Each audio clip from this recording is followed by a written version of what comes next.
In my family, on my father's side, no one has attended university, and on my mother's side, it is the same. I sincerely did not imagine, I never imagined being a university graduate.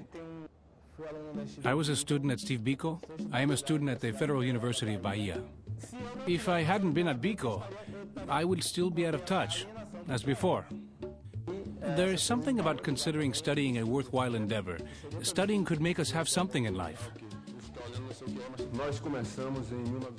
We started out in 1992 in the campus of the School of Economics. We were a group of students whose objective was to increase the number of black students in the universities due to the invisibility of these students. So since then, it's been 15 years promoting affirmative action, especially for the black youth in the city of Salvador. We named the institute Steve Biko because of what he did in South Africa, the black consciousness movement that matched what we were doing here in Brazil. We used to say that black consciousness was not an issue of skin pigmentation, rather it was a mental awareness. My main objective for the students is the same thing that I was able to achieve as a student in this institution. It is to gain self-confidence and have the opportunity to enter the university and also the job market. You see the difficulties faced by the students every day with mathematics, chemistry, physics. The students who arrive here have not been exposed to what it takes to pass college entrance exams. Therefore, you have to create a college entrance exam culture in order for this student to get in. Any of these students who is able to get into a university is already a gain. I took business administration. I love the major. I like it because it has a global outlook. One can see the big picture. This is what I like. I'm happy with what I studied. I made the right choice for me.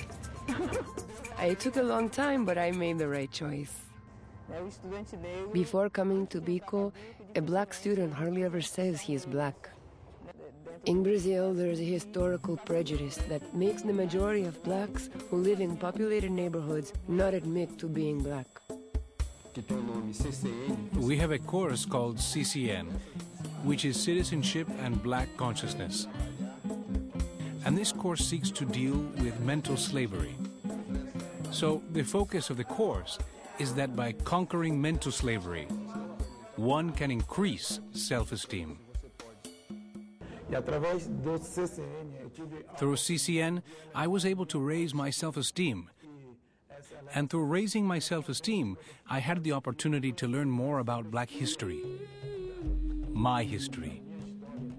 By learning black history, I was able to open my mind. I was able to learn more about black history itself and gain awareness of what it means to be black. I pass that on nowadays to my students at the institution. In its 15 years, there were few black women who taught CCN. Nowadays, the attitude of the course has changed a lot, and there are quite a few black women who teach CCN.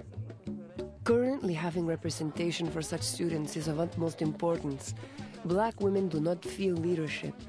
So when they arrive at the institute and see a black woman teacher speaking